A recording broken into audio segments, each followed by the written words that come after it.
Et là-bas, il n'y aura que la louange. Là-bas, pas d'activité. Il n'y aura qu'une activité là-bas. C'est l'adoration et la louange. Voilà pourquoi, même dans notre vie sur terre, il nous convient d'examiner sur ces choses qui demeurent. Le Seigneur, qui n'auront point de fin. Paul a parlé de l'amour dans un. Il a cité 3 choses. Des 3, l'amour est la plus grande des. Il dit il y a maintenant 3 choses qui demeurent. Charité, la foi et l'espérance. Mais des 3 choses, il mentionne l'amour comme celle qui est la plus importante et qui demeure. L'apôtre Paul a parlé des dons spirituels. Il a parlé aussi de la connaissance de la parole. À tel point qu'il dit nous connaissons en partie et nous présentons aussi en partie. Mais quand ce qui est parfait apparaîtra, nous le connaîtrons tel qu'il nous connaît. Il est très important, bien-aimé, de comprendre ces choses, afin que nous fixions nos yeux sur ce qui est éternel, ce qui dure pour toujours, et non sur ce qui est passé. Les positions, les titres, même la prédication, bien-aimé, il y aura un moment où nous avons besoin de prêcher. Comme l'apôtre Paul l'a dit, au ciel, il n'y a pas de prédication. Parce que toutes ces prédications, bien-aimées, et c'est le visage de celui que nous verrons. Et là-bas, bien-aimé, il y aura la passion et la louange. Nous bénissons le Seigneur pour la sagesse, bien-aimé Paul, de présenter ces choses de façon très explicite et très simple. Vous savez la différence entre la présentation d'évangile et fond, c'est que plus on est compliqué, plus on paraît être un bon philosophe. Mais l'évangile, c'est pas comme ça. Dans l'évangile, on essaie de présenter les choses d'une façon simple afin que tout le monde puisse comprendre. Et nous bénissons le Seigneur pour la vie de notre bien-aimé. Comme le bien-aimé disait la fois passée, il ne nous convient pas d'attendre une cérémonie quelconque, qu'une personne n'ait plus pour reconnaître ce que Dieu fait dans la vie des gens. En tout cas, le bien-aimé, une bénédiction pour moi et la sœur Jolina. Nous ne saurons comment remercier et tout le temps nous d'avoir croisé cet homme. Parce que c'est une grande bénédiction pour nous. Par le bien-aimé, nous avons pu recevoir l'évangile et jusqu'aujourd'hui, bien-aimé, nous sommes richement bénis par les messages. C'est le type de personne, lorsque tu l'entends, bien-aimé dans le Seigneur, tu as envie, bien-aimé, chercher encore la Bible en profondeur. C'est la Bible en profondeur et c'est quelqu'un qui te donne, bien-aimé, la joie du cœur de Dieu. Il y a une chose, bien-aimée, que je n'ai cessé de rappeler même dans les prédications. C'était du bien-aimé Paul quand il parlait du service en disant, lorsque nous partons au restaurant, le servier, ce qu'il veut au client. Mais il vient toujours demander au client on veut afin que celui qui serve exactement ce que le client veut. Voilà, pour le serveur serve ce que le client veut. C'est très important. Donc de même aussi, nous servir Dieu tel que nous pensons. Dieu est notre roi. Il nous convient de lui donner ce que lui veut en présentant ce que l'Éternel désire. Et ça, c'est une grande bénédiction pour moi. À chaque fois que je veux faire quelque chose, je me pose toujours la question si cela est bon devant le Seigneur. Parce que, bien aimé dans le Seigneur, on peut faire quelque chose. La Bible ne nous dit pas, c'est pas ceux qui m'appellent Seigneur, Seigneur, qui hériteront le lit.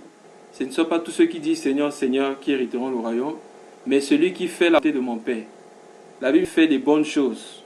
Parce que la chose peut paraître bonne à nos yeux, mais est abomination aux yeux de Dieu, ou inutile. Marthe faisait ce qui était bien. Mais pour le moment, c'était inutile. La seule chose qui était inutile, qui pouvait demeurer en ces temps-là, c'était de rester bien aimé au pied de Jésus. Tout ce que nous faisons, d'examiner tout si nous sommes dans la foi, ce que Dieu veut. Et c'est ça le plus important. Donc je disais, notre bien-aimé nous a présenté le sacrifice. Et la fois passée, le bien-aimé a parlé du sacrifice vivant qui concerne notre corps, c'est-à-dire notre esprit, notre âme, notre corps. Besoin de notre esprit, Dieu a besoin de notre âme, il a aussi besoin de notre corps. L'erreur, c'est de penser que Dieu aurait besoin seulement de notre partie spirituelle. Dans le livre de 1 Corinthiens, le verset 20, la Bible dit, nous devons glorifier Dieu aussi avec, c'est-à-dire notre corps. C'est très important parce que notre corps est le temple du Saint-Esprit. Le tabernacle avait 3 parties. Mais la partie qui était visible au soleil, c'était le parvis. On nous représente notre corps. Voilà pourquoi, bien aimé, c'est très important de comprendre ces choses. Alors, béni par ça. Donc, je conseillerais aux bien-aimés qui n'ont pas suivi ces enseignements-là de repartir là-bas et les écouter encore. Et il nous avait bénis il y a 2 jours sur les 3 choses. Nous avons les 3 sacrifices agréables à Dieu. Et quels sont ces sacrifices? Il y a l'obéissance, il y a la miséricorde. Ensuite, le sacrifice agréable à Dieu, il y avait l'obéissance et un cœur brisé. Voilà les 3 sacrifices que nous lui offrons. Les sacrifices agréables, je reprends, l'obéissance, cœur brisé et ensuite la miséricorde. Donc repartons aussi sur ces enseignements pour être... Alors ce soir nous voulons partager toujours dans ce concernant. Mais ce soir nous parlons du sacrifice de louange. De louange. Nous allons prendre nos Bibles de Chroniques chapitre 20. 2 Chroniques chapitre 20. Nous allons lire c'est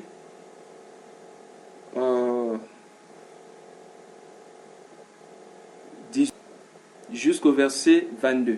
Sacrifice de louange. Dans 2 Chroniques 20, 18 à 22, je lis la parole. Josaphat s'inclina le visage contre terre. Et les habitants de Jérusalem tombèrent devant l'Éternel pour se prosterner en sa présence. Les fils de Kéhatite et d'entre les fils de Coréites se célébraient d'une voix à autre voix l'Éternel, Dieu d'Israël. Le lendemain, ils se marchent de grand matin pour Tékoa. À leur départ, Josaphat se présenta et dit, « Écoutez-moi, Juda et habitants de Jérusalem, confiez-vous en l'Éternel, votre Dieu, vous serez affermis, ses prophètes et vous réussirez. » Puis, d'accord avec le peuple, il y a des chantres qui réveillent sacrés et marchant devant l'armée célébraient l'Éternel en disant, « Louez l'Éternel, car ça sera toujours. » Au moment où l'on commençait les chants de louange, l'Éternel embuscade contre les fils d'Ammon et les Moab et ceux de la montagne de Séhir. Comme ils étaient venus contre Juda, ils furent battus. Amen.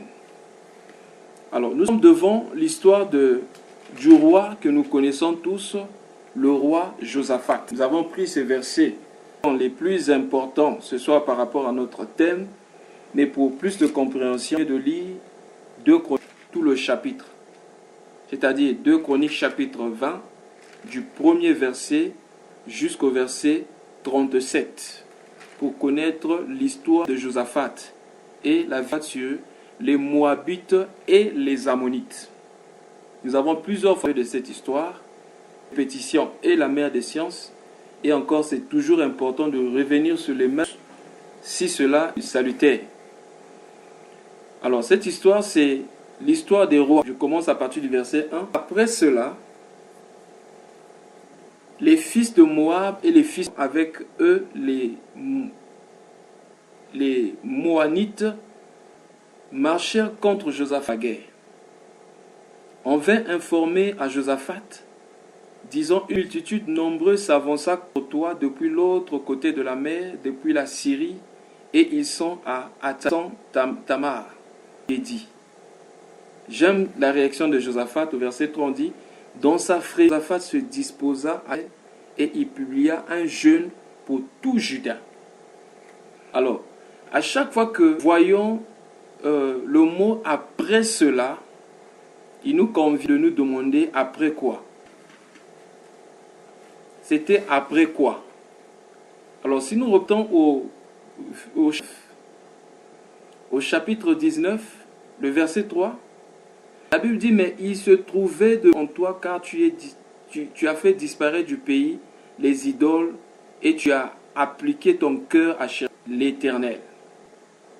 Parce que là, Josaphat revint en paix dans sa Jérusalem, parce que Josaphat venait juste de remporter la victoire. Maintenant, on dit de Josaphat, c'est quelqu'un qui avait fait des bonnes choses. Qu'est-ce qu'il avait fait? Il a fait disparaître les idoles et il s'est appliqué à chercher l'Éternel son Dieu. Et qu'est-ce qui s'est passé? À partir, par exemple, du verset 9, on dit « Et voici les ordres qu'il leur donna. Vous agirez de la manière suivante de l'Éternel avec fidélité et avec intégrité de cœur. » Donc, Josaphat s'était marché dans les voies de Dieu. Et Josaphat venait de faire ce qui était bien aux yeux de Dieu. Après cela, Josaphat mettait sa confiance en Dieu. Après cela, la Bible dit, les fils d'Amon, avec eux, les Moanites, marchaient contre Josaphat pour lui faire la guerre. Qu'est-ce que je veux dire? Les circonstances, les mauvaises circonstances n'arrivent pas toujours dans la vie parce qu'on aurait péché ou parce qu'on n'aurait fait pas bien. Mais Dieu, bien aimé, peut permettre une situation arriver dans notre vie, soit pour nous faire grandir, ou soit, bien aimé dans le Seigneur, pour tester si nous avons toujours la foi en lui. Appelons toujours de Lazare.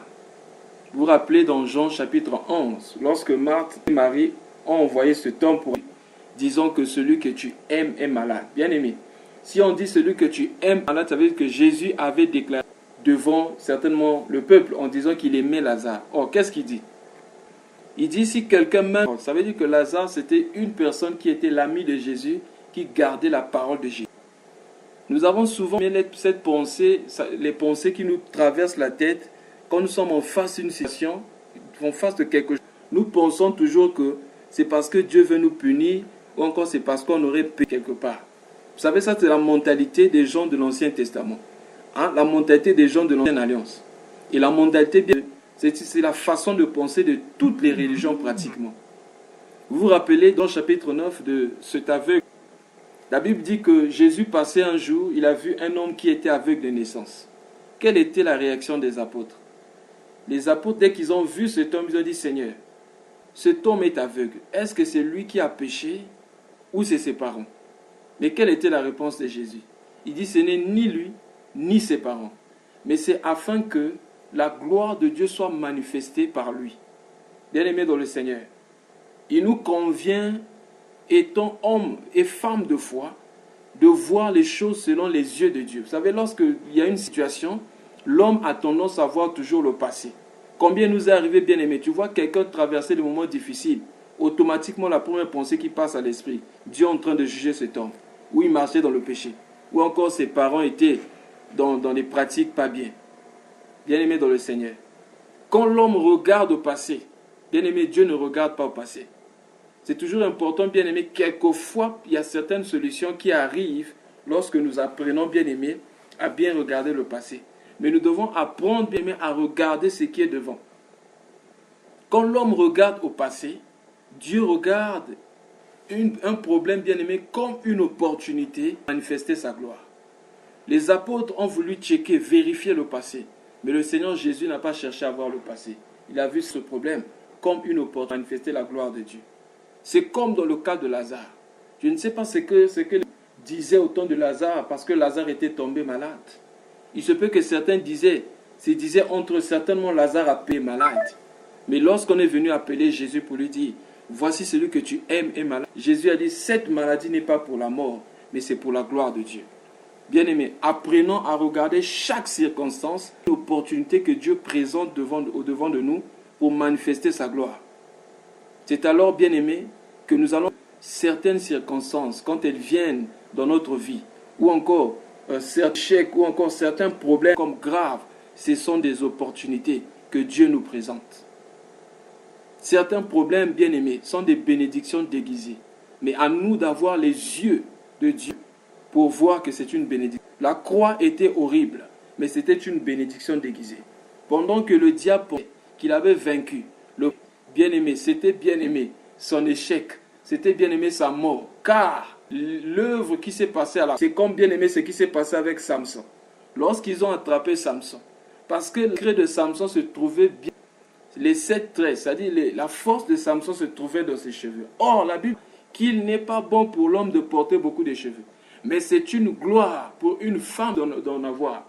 Donc, lorsque le Seigneur était sur les pieds de Delilah et que Delilah avait appelé raser la tête de Samson, là, Samson, bien-aimé, venait de déposer sa force, venait de déposer sa gloire.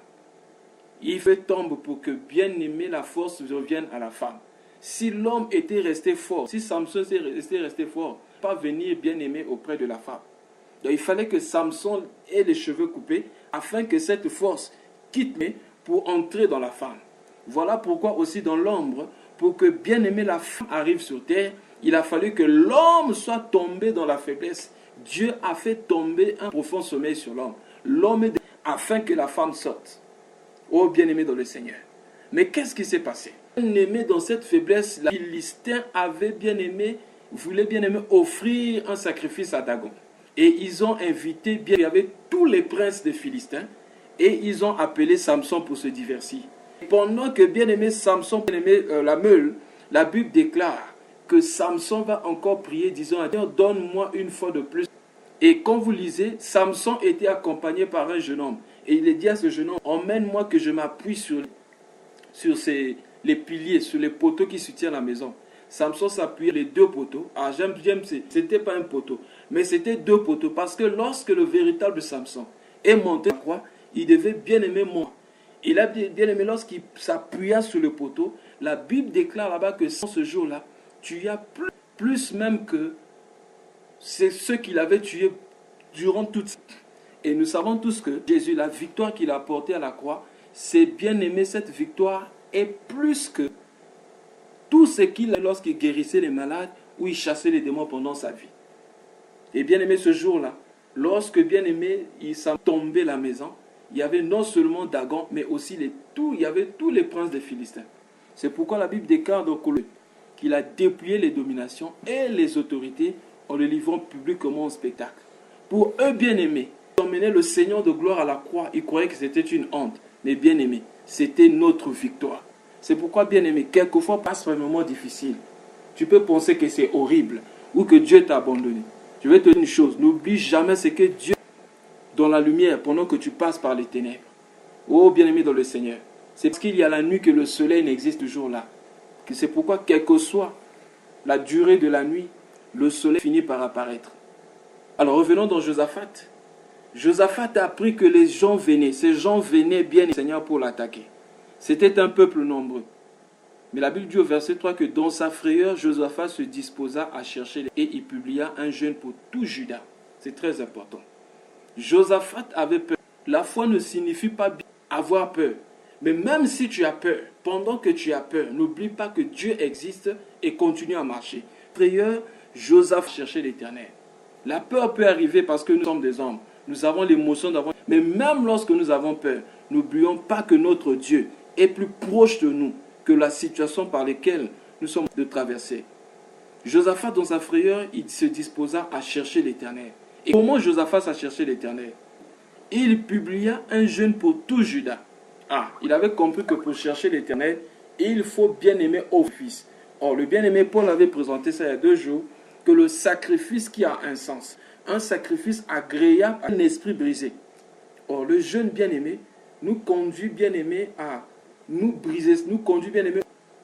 Pourquoi bien-aimé jeûner? Nous jeûnons pour montrer à Dieu bien-aimé que nous sommes faibles. Nous mettons de côté de choses. Nous mettons de côté la nourriture pour présenter à Dieu notre faiblesse. Nous venons à Dieu pour lui dire, Seigneur, nous savons quoi faire, mais nous mettons toute notre confiance auprès de toi.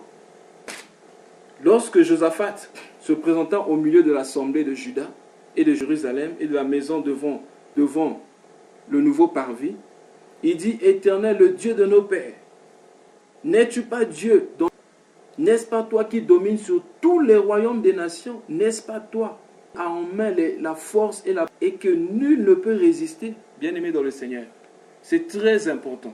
Ici, Josaphat, pendant qu'il sa frayeur, il n'a pas commencé à demander des choses à Dieu. Il n'a pas commencé à demander la force pour vaincre ces nations, mais Josaphat priait par l'adoration. C'est très important.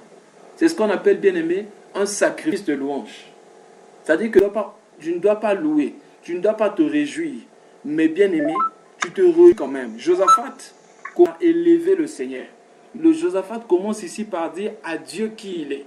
Souvent, lorsque nous sommes stressés, nous ne savons pas quoi faire, bien-aimé, dans le Seigneur. N'allons pas dans la présence de Dieu, commençons, bien-aimé, à jeter nos problèmes devant lui. Commençons d'abord à dire à Dieu qui il est. Qu'est-ce que je veux dire? Au lieu de parler de tes problèmes à Dieu, à parler de ton Dieu à tes problèmes. Mets-toi devant tes problèmes, dis à tes problèmes, voilà. C'est ce que Josaphat faisait. Josaphat n'est pas parti avec ses problèmes pour dire Dieu voit les problèmes. Mais Josaphat est parti à ses problèmes, voici mon Dieu. Oh, mon Dieu est celui qui est le plus grand. Mon Dieu est celui qui est le plus fort. N'est-ce pas qui a chassé les habitants de ces pays devant ton peuple Israël? Bien-aimé, lorsque nous sommes devant des problèmes, il nous convient quelquefois, bien-aimé, de parler, bien-aimé, de ce que notre Dieu est. Plus Dieu est devant les problèmes, plus tu dis ce que Dieu est capable de faire, tu verras que, bien-aimé, tu vas rapidement qu'en fait, ce que je suis en train de connaître là, ce n'est rien devant ce que Dieu a déjà fait. C'est très important. Souvent, nous sommes stressés lorsque nous partons parce que nous avons des problèmes. Nous sortons de là stressés. Ou encore, nous sortons de là, nous comme si nous sommes toujours lourds, nous sommes toujours là. Pourquoi? Parce que nous passons plus notre temps dans la présence de Dieu. Au lieu de regarder à Dieu, nous l'aimons. Oh bien-aimé, j'aime ce qui est écrit dans le livre d'Ésaïe chapitre 43.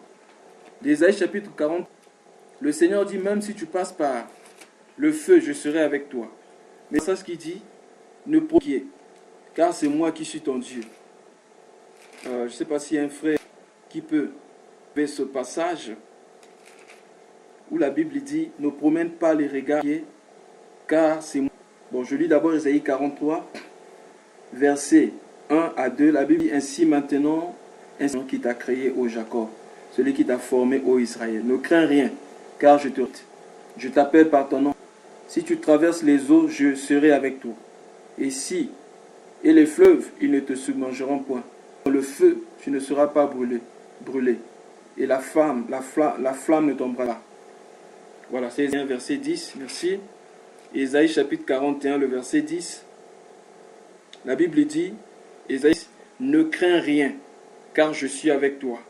Ne promène pas les regards inquiets, car je suis ton Dieu. Je te fortifie, je viens à ton secours. Je te soutiens de ma droite triomphante. Je ne sais pas si quelqu'un... La Bible dit ici, ne promène pas les regards inquiets.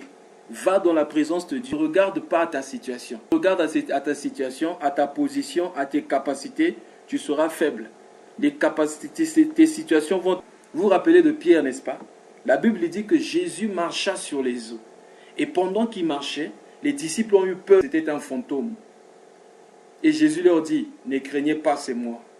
Et Pierre va dire à Jésus, Seigneur, si c'est toi, ordonne que je vienne vers toi. Jésus a dit, viens. Pierre avait marché sur les eaux. Qu'est-ce qui s'est passé? Lorsqu'il a son visage sur le Seigneur, il commençait à regarder l'eau. La Bible dit, Pierre commença. C'est pourquoi? Parce qu'il avait l'eau du Seigneur, il commençait à regarder à ses problèmes. Ne regarde pas tes problèmes. Regarde à ton Dieu. Cesse de parler, mais parle de ton Dieu à tes problèmes. Dis ce que ton Dieu est. Ce que ton Dieu peut faire. Bien-aimé dans le Seigneur. Ton aperçu, ta façon de regarder les problèmes vont changer. Gloire au Seigneur. Josaphat avait compris ce principe. Josaphat, au lieu de parler de ses problèmes à Dieu, Joseph parle de son Dieu à ses problèmes. Et la Bible déclare, au verset 13, tout Juda se tenait éternel avec leurs petits-enfants, leurs femmes et leurs fils. J'aime bien ça, bien-aimé dans le Seigneur. C'est des hommes bien-aimés qui savent rien par eux-mêmes. Ils savent que bien-aimés, qui ne peuvent rien par eux-mêmes. Alors ces gens se tournent vers Dieu. Oh bien. L'anglais bien-aimé parle souvent de in. Vous savez, le mot impossible. Hein? Impossible. C'est-à-dire, signifie possible à l'extérieur. Ce n'est pas possible dans le physique, mais c'est possible, bien-aimé. Quitte, bien-aimé, ton esprit, bien-aimé, tu vas changer les circonstances. Cela me fait penser à un autre. le roi Ézéchiel. La Bible déclare, bien aimé, la Bible dit que Dieu n'est pas un homme pour mentir, ni le Fils pour se repentir. Mais ce jour, Dieu envoya Ésaïe pour dire à Ézéchias, voici tu vas mourir, prépare ta maison. Et la Bible dit que Ézéchias écoutait cela, parce qu'il savait qu'Ésaïe c'était un grand prophète, c'était un vrai prophète. Mais il retournait vers le mur. Vous savez ce que cela signifie? Quand on se retourne vers le mur, bien aimé dans le Seigneur, devant le mur, notre vision quoi?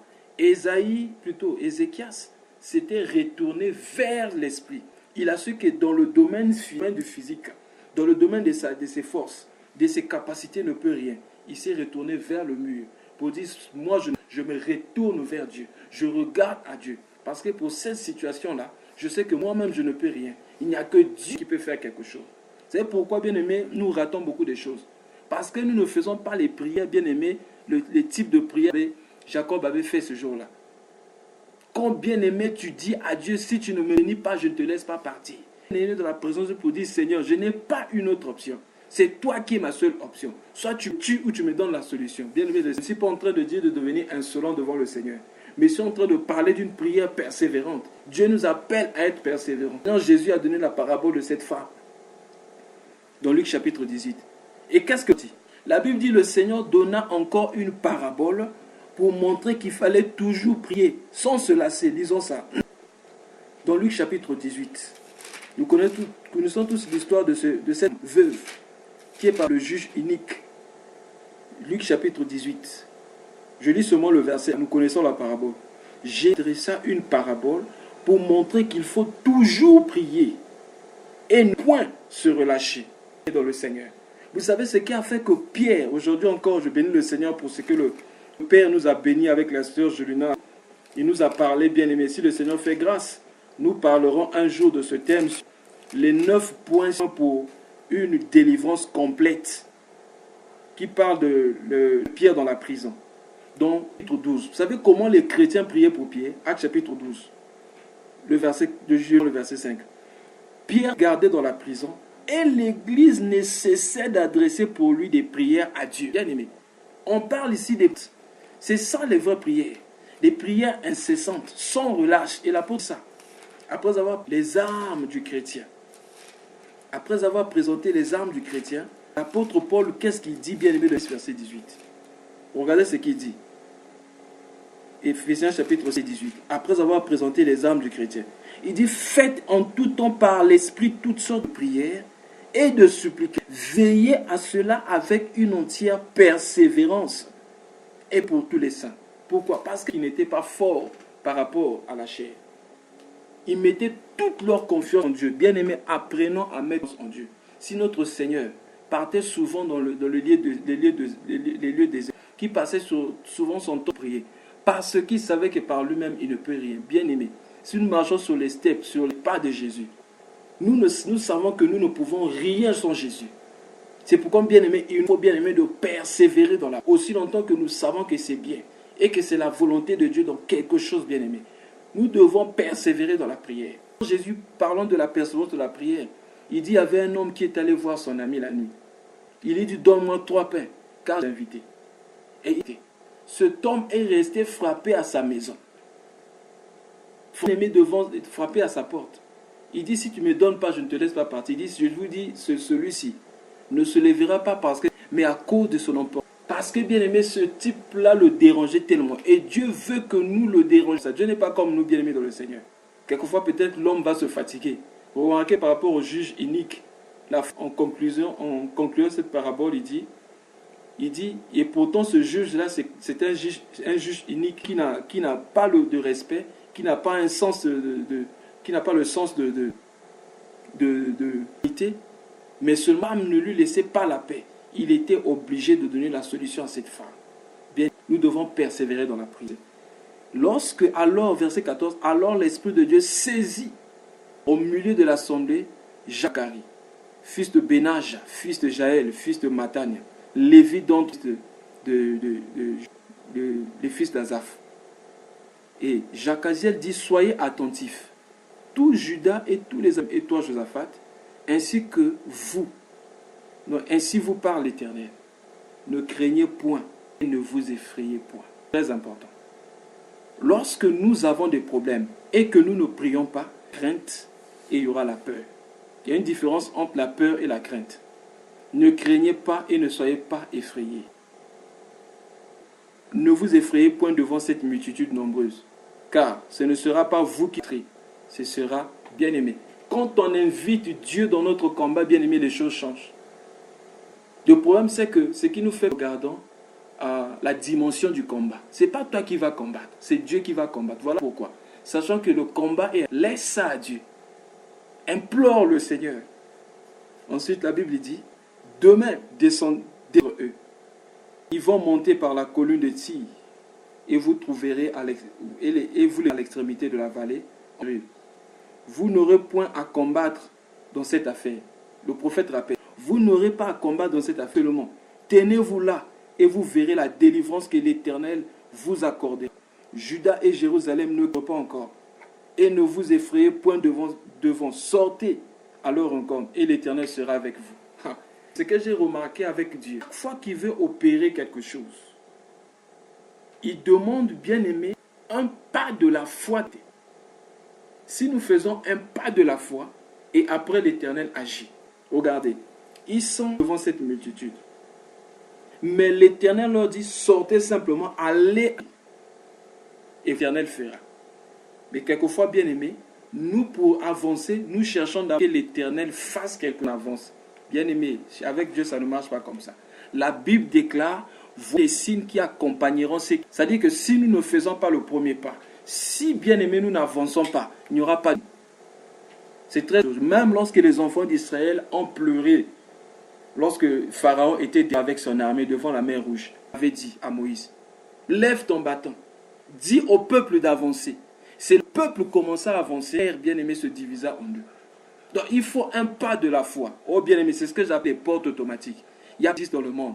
Dans ce temps de la fin, bien aimé, ces jours-ci, il y a une porte qu'on appelle une porte autommatique. C'est une porte qui s'ouvre par...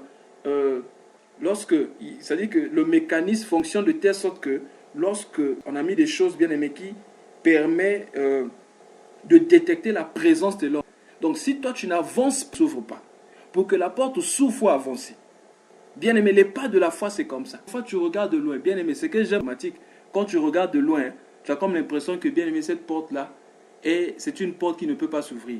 Parce que sur l'automatique, les portes automatiques, bien aimé, il n'y a pas de poignée. Il n'y a pas de poignée. Bien aimé, qu'est-ce qui est fermé dans ta vie? Avance! C'est lorsque tu vas avancer que ça va s'ouvrir. Si tu n'avances pas, ça ne s'ouvrira pas. C'est ce que, bien aimé, c'est que Dieu dit que le peuple avance. Et lorsque le peuple commença à avancer, la porte bien-aimée, la mer bien-aimée, était déchirée en deux. Et bien-aimé, vous remarquerez la même chose avec Josué de la traversée du Jourdain. Qu'est-ce que Dieu dit aux enfants d'Israël? Que les sacrificateurs avancent. Et bien-aimé, lorsque les pieds des sacrificateurs allaient toucher le Jourdain, c'est là, bien-aimé, que le Jourdain se divisa. Bien-aimé, avance.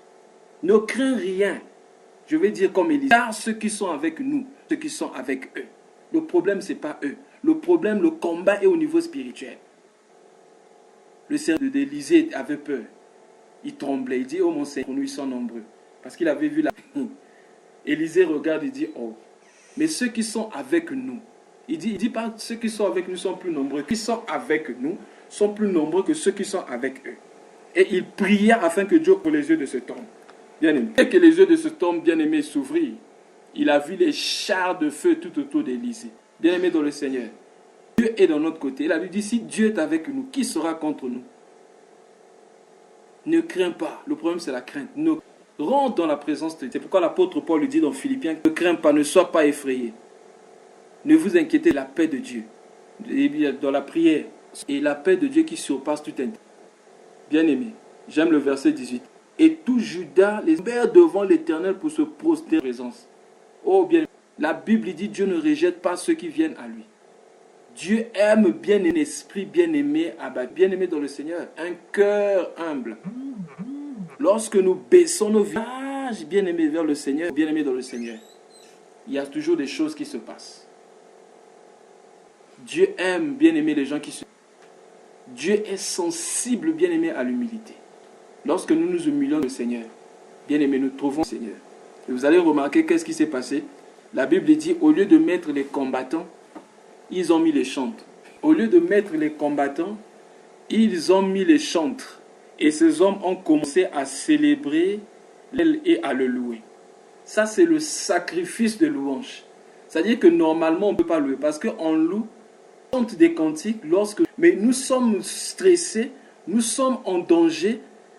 Et nous demandons de chanter, bien aimé dans le Seigneur. Selon notre pensée humaine, c'est une folie. C'est penser à Pierre, Paul et Silas. La Bible déclare, Paul et Silas étaient arrêtés. Et vers le milieu de la nuit, dans Actes chapitre 16, Paul et Silas commençaient à chanter les louanges de Dieu. Et tout à coup, bien aimé, il y eut tremblement de terre. Quelquefois, bien aimé, les problèmes connaître maintenant. Bien aimé, la solution, ce n'est pas de chasser les démons. C'est peut-être la louange qui manque. Vous savez pourquoi? C'est créé dans la louange. Est-ce que le Seigneur Jésus avait compris? Lorsqu'il a fait son entrée, la Bible déclare, les enfants bien-aimés, les gens ont commencé à chanter. Et les disciples ont commencé à chanter. Et les pharisiens, maître, demandent à ces gens de taire. Il dit, si c'était les pierres vont crier. N'avez-vous pas lu que c'est par la bouche des enfants qu'il a fait entendre, bien-aimés dans le Seigneur? Et lorsque nous lisons cela dans les psaumes, nous nous rendons compte, lorsque le Seigneur mange de la bouche des enfants, juste après, il parle du combat spirituel. Bien-aimé dans le secret de la vie, combat spirituel, c'est la louange. Parce que la louange, bien-aimé, c'est une grande force. Bon, nous allons lire seulement ce passage. Nous allons nous arrêter pour aujourd'hui, vu le temps. Prenons Psaume chapitre 8. Psaume chapitre 8, du verset 2 jusqu'au verset 4. Psaume chapitre 8, du verset 2 au verset 4. Éternel notre Seigneur, que ton nom est sur toute la terre, ta majesté s'élève au-dessus des cieux. Par la bouche, regardez le verset clé ici. Si le Seigneur fait grâce, nous continuerons ce verset prochainement. Par les enfants et de ceux qui sont à la mamelle, tu as fondé ta gloire pour confondre l'adversaire, pour imposer à l'ennemi et au tif. Quand je contemple les cieux, ouvrage de tes mains, la lune et les étoiles que tu as créées, qu'est-ce que l'homme pour que tu te souviennes de lui? Et le Fils de l'homme pour que tu prennes garde. Bien aimé, c'est ce qui s'est passé Josaphat là-bas. Lorsqu'ils ont commencé à chanter les louanges, bien aimé, Psaume chapitre 8, verset a pris place. Il y a eu confusion, bien aimé, au milieu des adversaires. Ils ont commencé à s'entretuer entre eux. Et quand le peuple de Dieu est arrivé, ils n'ont trouvé que des cadavres par terre. Et Dieu se lance, bien aimé dans l'éternité, bien aimé le Seigneur, pour combattre pour eux. Apprenons, bien aimé, à adorer. Parce que, bien aimé, vous vous rappelez, dans le livre de Juges, les enfants d'Israël voulaient combattre, bien aimé, leurs frères, les Benjamites. Et la Bible déclare, consultez l'Éternel en disant, qui montera le premier? L'Éternel a dit Judas. Parce que Judas, bien aimé, c'est la louange. À louer maintenant. Ne regarde pas tes situations. Ne regarde pas à problème. Regarde à Dieu et qu'il a fait.